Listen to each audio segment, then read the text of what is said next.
Job 1 verse 1. There was a man in the land of Uz whose name was Job, and that man was perfect and upright, and one that feared God and eschewed evil. And there were born unto him 7 sons and 3 daughters.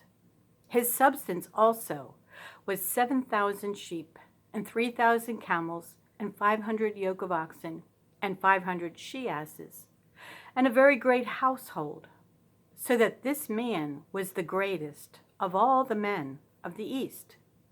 And his sons went and feasted in their houses, every one his day, and sent and called for their 3 sisters to eat and to drink with them. And it was so, when the days of their feasting were gone about, that Job sent and sanctified them, and rose up early in the morning, and offered burnt offerings according to the number of them all.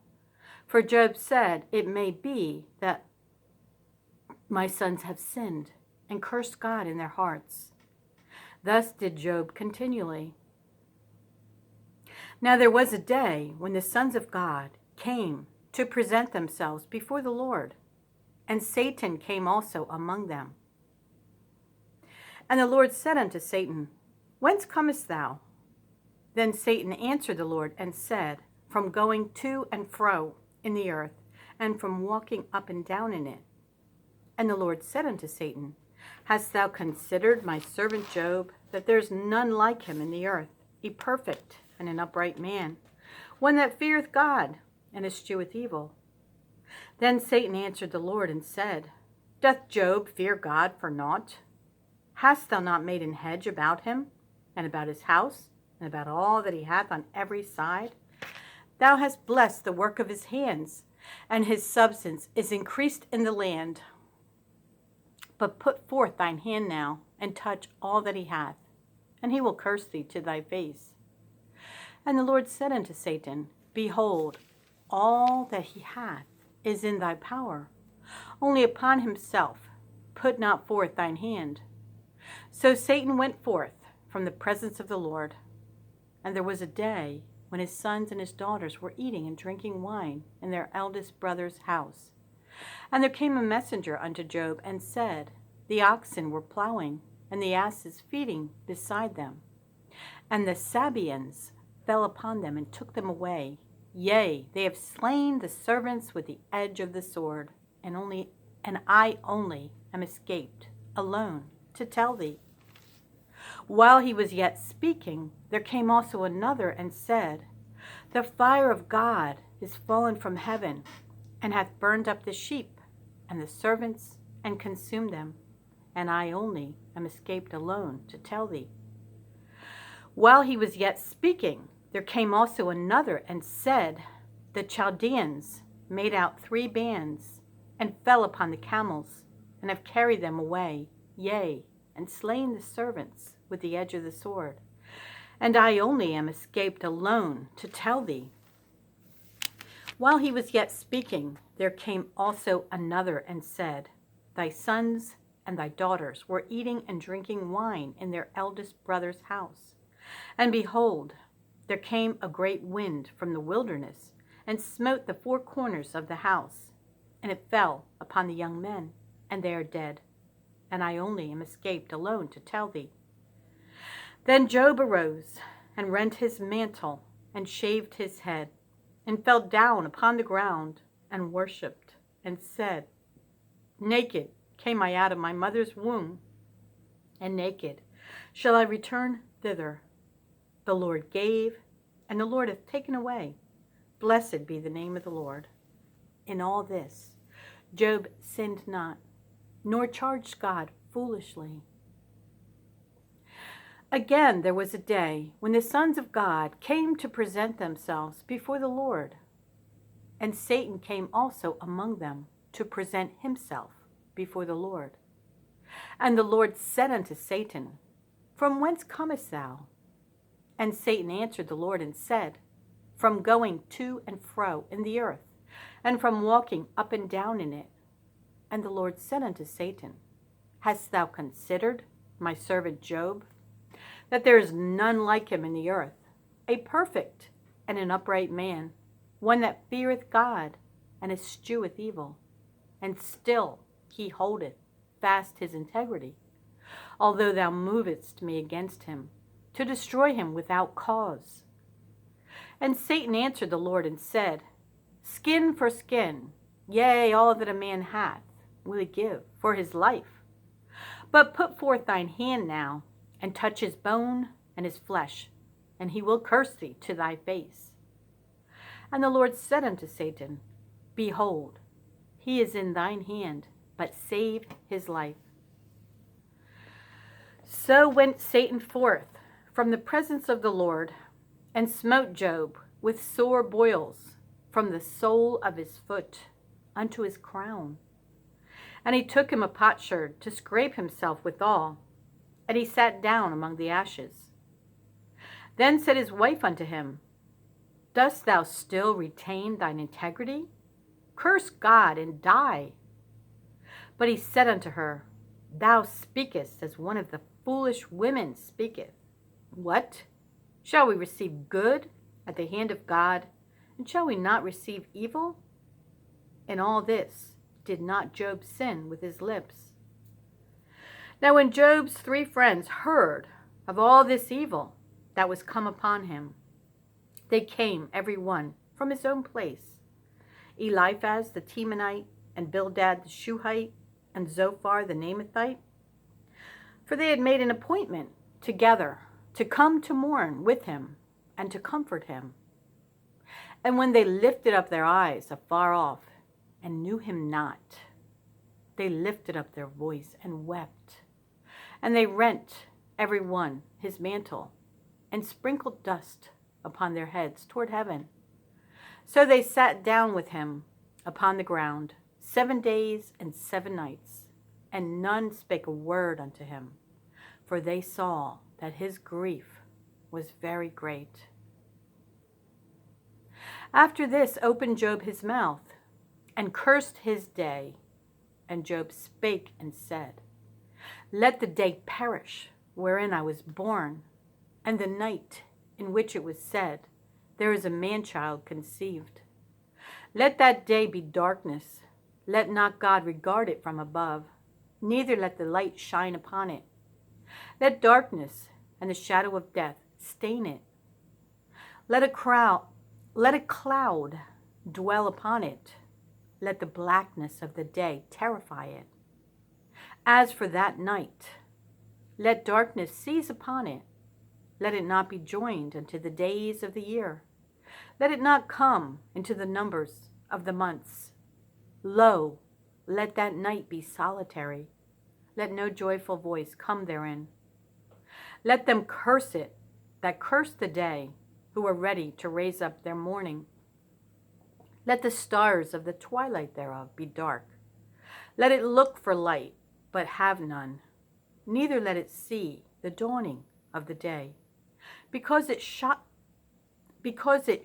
not up the doors of my mother's womb, nor hid sorrow from mine eyes.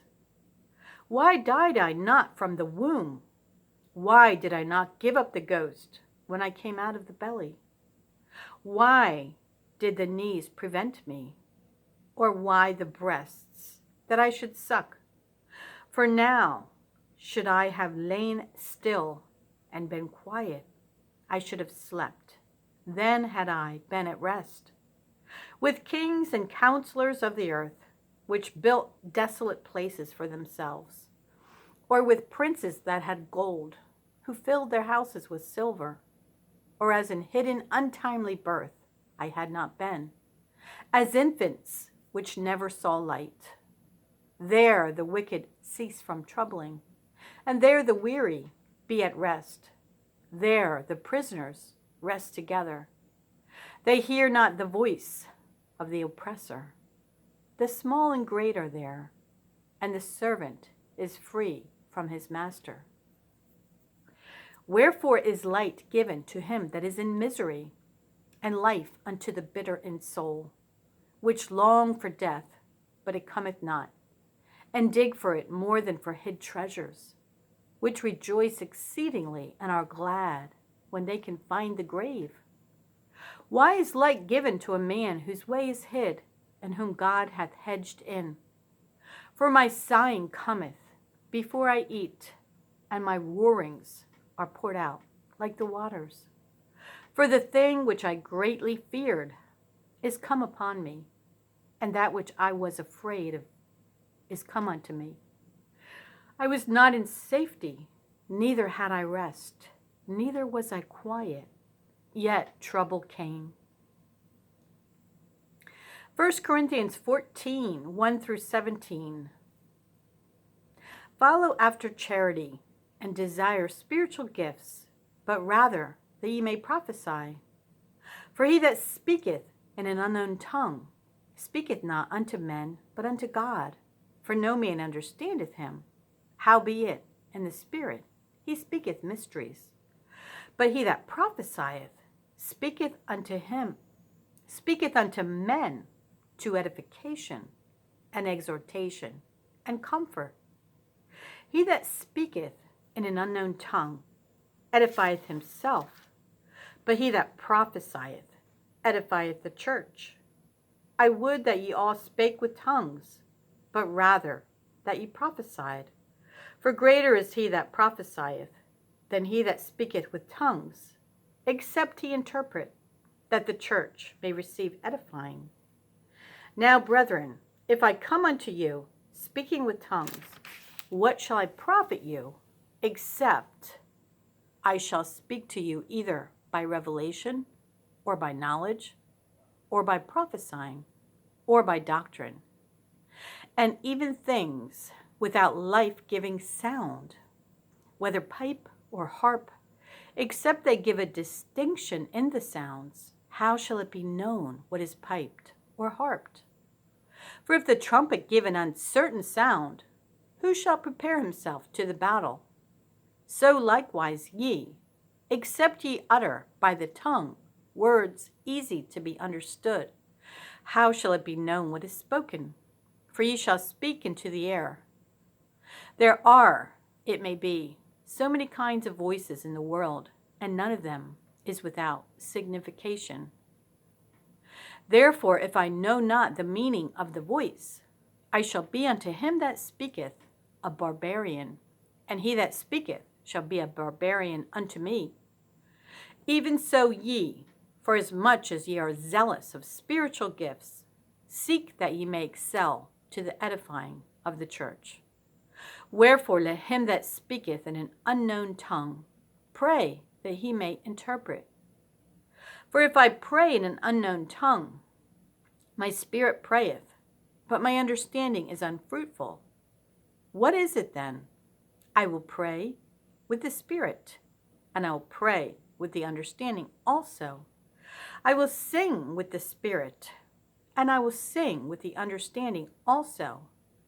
Else, when thou shalt bless with the spirit, how shall he that occupieth the room of the unlearned say, Amen, at thy giving of thanks, seeing he understandeth not what thou sayest?